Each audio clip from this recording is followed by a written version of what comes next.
effectivement, j'ai assuré la défense de Régis Naï dans le procès qu'il opposait à Didier Arafat. Et le tribunal statuant a rendu la décision de condamnation de Didier Arafat à 12 mois de prison ferme. Le tribunal l'a condamné à 100 000 francs d'amende, à 20 millions de dommages-intérêts. Le tribunal a sorti sa décision de l'exécution provisoire en ce qui concerne 10 millions de francs sur les intérêts civils.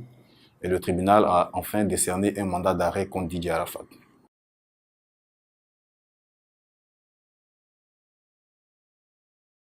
Didier Arafat a été condamné pour coups et blessures volontaires sur la personne de Naï Régis et également pour acte de cybercriminalité, pour avoir diffusé des données qui choquent les mœurs et qui portent atteinte à la dignité humaine.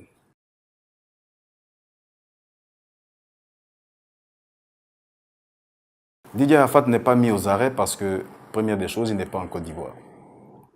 Et la deuxième des choses, c'est que Didier Arafat devait comparaître libre parce que c'était une procédure de citation directe. Et dans cette procédure, le prévenu est libre de ses mouvements. Et si Didier Arafat avait été à cette audience, il comparaîtrait libre. Et au prononcé du jugement, le tribunal aurait certainement décerné mandat de dépôt. Mais comme Didier Arafat n'est pas là, il n'a pas comparu, alors le tribunal a décerné un mandat d'arrêt au fin de le rechercher et de le conduire à la maison d'arrêt et de correction d'Abidjan s'il est retrouvé.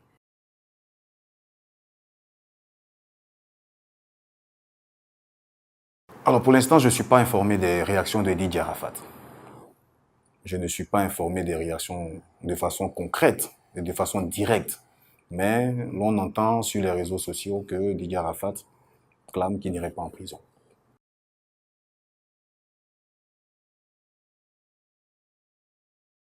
Eh bien, Didier Arafat a le droit d'interjeter appel de cette décision parce que c'est une décision rendue par un tribunal, une juridiction de premier degré qui est à charge d'appel. Il a la possibilité, par lui-même ou via ses conseils, de faire appel de cette décision.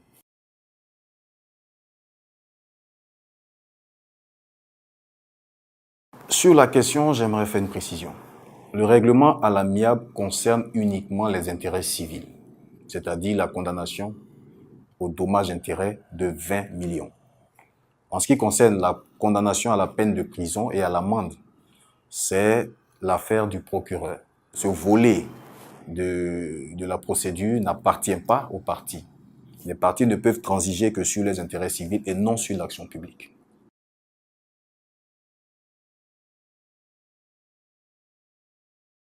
C'est de bonne guerre. Il a le droit de refuser la peine qui lui est infligée, mais la loi, c'est la loi. Didier Arafat a à ses trousses un mandat d'arrêt qu'il va falloir exécuter. Où t'as conduit ton orgueil et ton arrogance. Si tu avais simplement pu appeler le papa de cet enfant, et vieux père, pardon, on va régler ça à l'amiable et sans l'affaire de la justice, tout ça, l'affaire là aurait déjà terminé depuis longtemps. Si seulement tu avais répondu aux 3 appels qu'on t'avait fait, même si tu n'avais pas raison, si seulement tu avais répondu aux 3 appels qu'on t'avait fait, l'affaire là aussi aurait été différente. Maintenant, toi, tu t'es moqué du juge, le juge qui t'a fait appel dans son tribunal. 3 fois, tu n'as pas été présent. Mais tu penses que la loi ne peut pas s'appliquer à toi? La loi, c'est la loi, elle s'applique à tout le monde. Maintenant, voilà là où l'affaire là est allée. Maintenant, voilà là où l'affaire là est allée.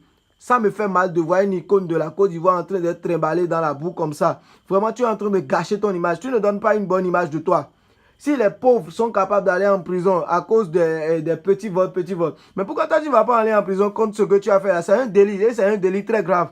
Fallait le reconnaître simplement et demander pardon au papa de ce petit. Et puis c'est tout. Mais pourquoi ton orgueil et puis ton arrogance là, ça te laisse pas bien voir? Franchement, dites-le la vérité. Il est orgueilleux et il est arrogant.